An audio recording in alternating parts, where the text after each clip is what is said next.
What you got going there? Man, no, this is my friend right here, Mr. Log. He's right here next to the surveillance post. Right? We took off earlier downtown just to go see. I just wanted to see, get a couple ideas for some videos, and just to see what the bums down there were doing, to figure out what the hell was going on. Just to do a little bit more, since it's been one of them kind of days.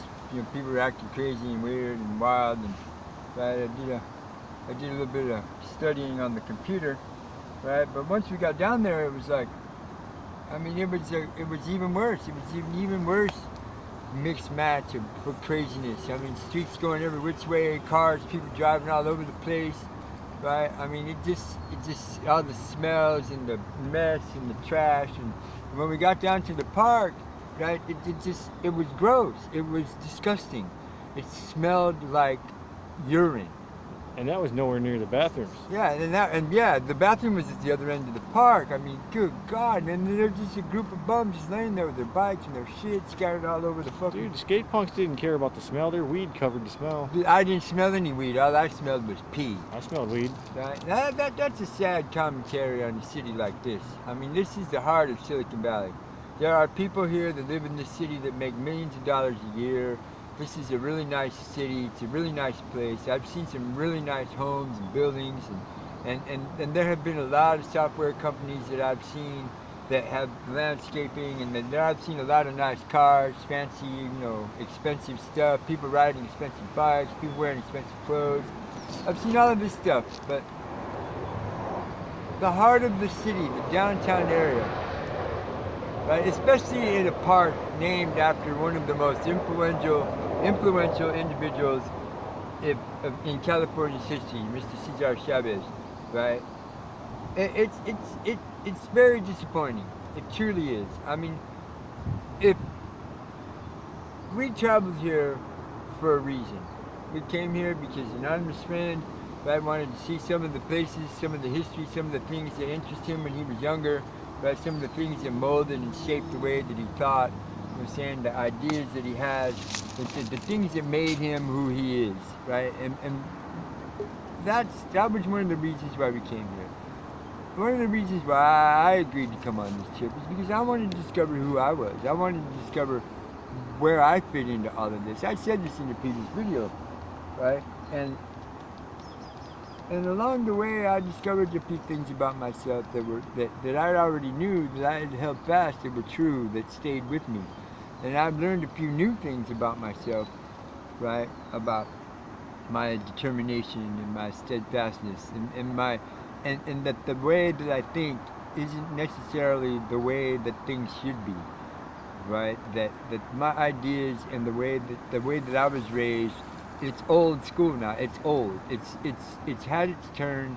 It's had its time. It's seen the things that the mess that we are in now, and it just doesn't jive with me anymore. And so now I'm developing this new sense of thinking. Yes, TF, you're right. You're right to a certain point. From a certain perspective, yes, I have changed, but I haven't changed negatively. I've changed more into a positive way of thinking, of seeing things, like through these trees right here, right? Yeah, the airplanes irritate me, but you know what? We're right here in the place next to the airport. There's nothing we can do about it, right? So either find a way to deal with it and live with it and work around it, shorten the videos to 2 minutes, because we've noticed that every 2 minutes an airplane lands or takes off, right? Or just deal with it. Or get the fuck away from the airport. Or get the fuck away from the airport. Yeah, that's, see, that's this new formulation, this new idea of thinking that I'm developing, right? I'm slowly regaining my facilities and my faculties from all of the foolishness and the stupidity that I did to myself earlier in my life, and this change in my diet and eliminating a lot of the meat and a lot of the foolish, stupid stuff, the starch and the fat and all of that stuff from my diet is reigniting my brain again, and it's rewrapping the synapses connections and the neurons and the brains and the nerves, and all the fat is starting to build again. Right, you know what I'm saying? How's it compared to when you were in the Phenibut and fixed it the first time? Oh, the Phenibut. Dude, there is Phenibut is absolutely the shit. It is. It's really a good. Phenibut was a good drug that helped me gain a lot of my faculties in my facilities quickly. Right? It worked. It worked very well. I wish I had a bottle of it right now. If I was to couple that with this diet. But does the diet work in a somewhat comparable fashion? Yes, it's comparable. Yes, It just takes longer. It just takes longer, yeah, because my body had to adjust to it. Secondly, my body had to figure out what it was processing. Third, right, once it figured out what it was processing, it had to figure out how to send the processed nutrients to where my body needed to fix them. Well, and it goes faster when you have a huge supply of the stuff. When you can drink as much sugar as you need. Oh yeah, but we don't can. have that. I mean, we still have four more days to go before we can go to the grocery store and we can buy when you run stuff. out, it slows down. Yes, yeah, the processing slows down, but still, I'm still regaining. I sleep better. I sleep deeper. You know what I'm saying? I wake up, my body's not hurting like it did before. My knees don't hurt as much. My back doesn't hurt as Your much. skin cleared up. My skin cleared up. You know what I'm saying? The fungus went away. Yeah. That pretty good. Look at my hands. I mean, my hands are just dirty from holding on to my dirty bike grips, but all of the dope callus and all that other focus shit went away. You know what I'm saying? I feel I'm a better person. I truly do. And if I continue down this road, I feel that I'm going to become an even better person, that I will increase my brain capacity, that I will increase my, I'm 58 years old now, but I don't feel it. You know what I'm saying? I feel like I'm somewhere in my middle 40s. Oh, and TF, one thing you don't know is back when me and Brian first met, he was mostly a vegetarian then because of me.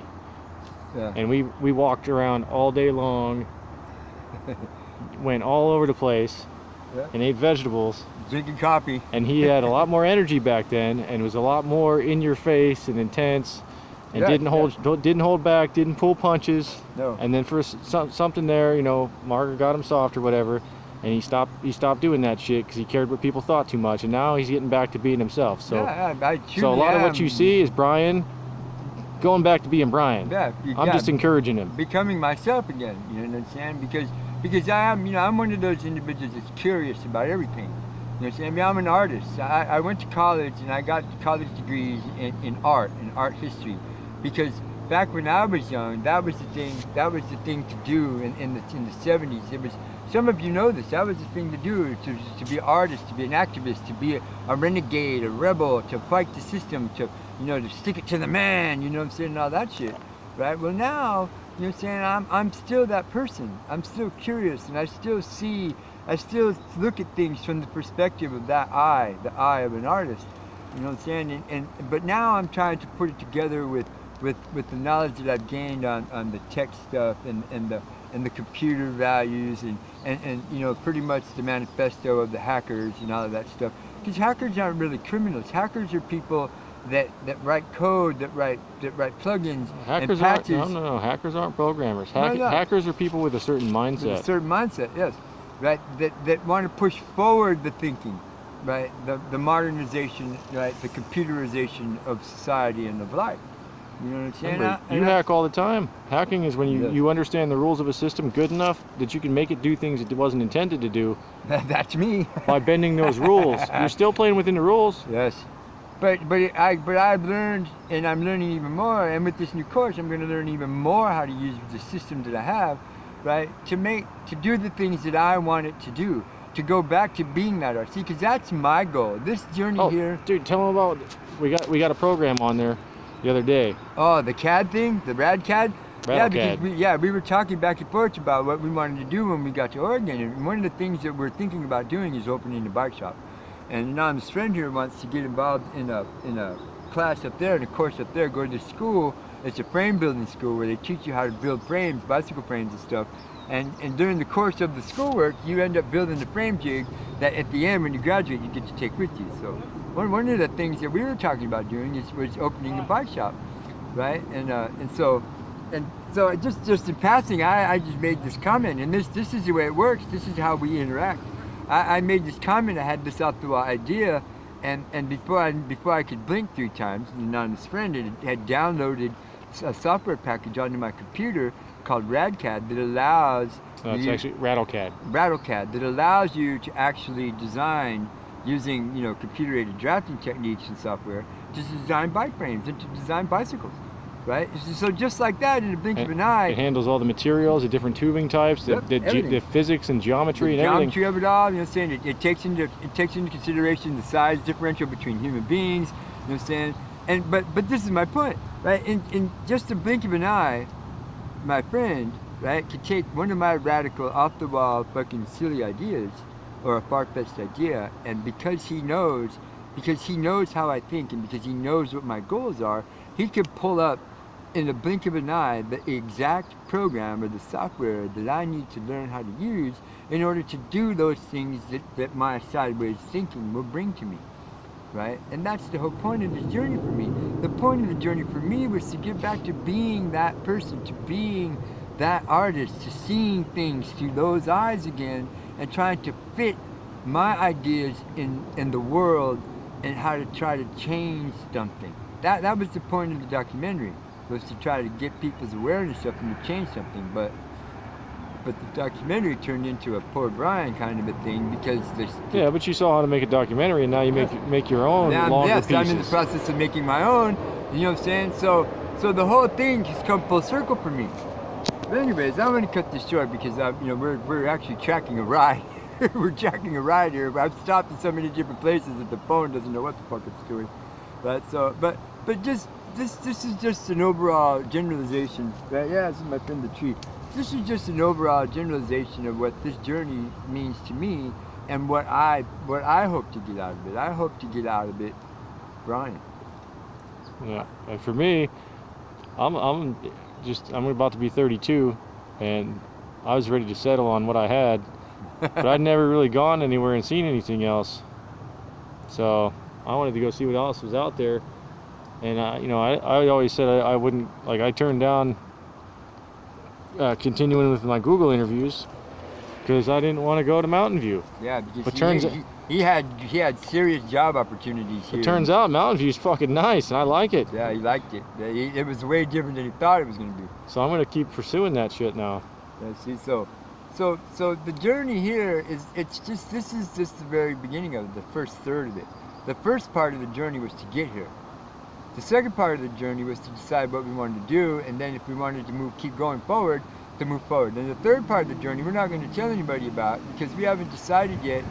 Because, well, it's not that we haven't decided, it's that we haven't figured out how to get the resources, right, to do the things that we want to do for the third part of the journey.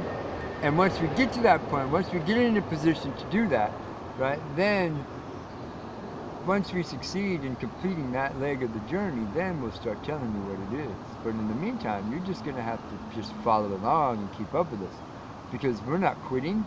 We're not stopping. We're not changing our minds. We're not going back, right? We're not doing any of that. The only thing we're doing is moving forward, right? And we're doing it one step at a time. One left turn at a time. And one left turn at a time. You understand? We're going that way. This is us. Hanging out in the trees with my friend, Mr. Tree. Thank you.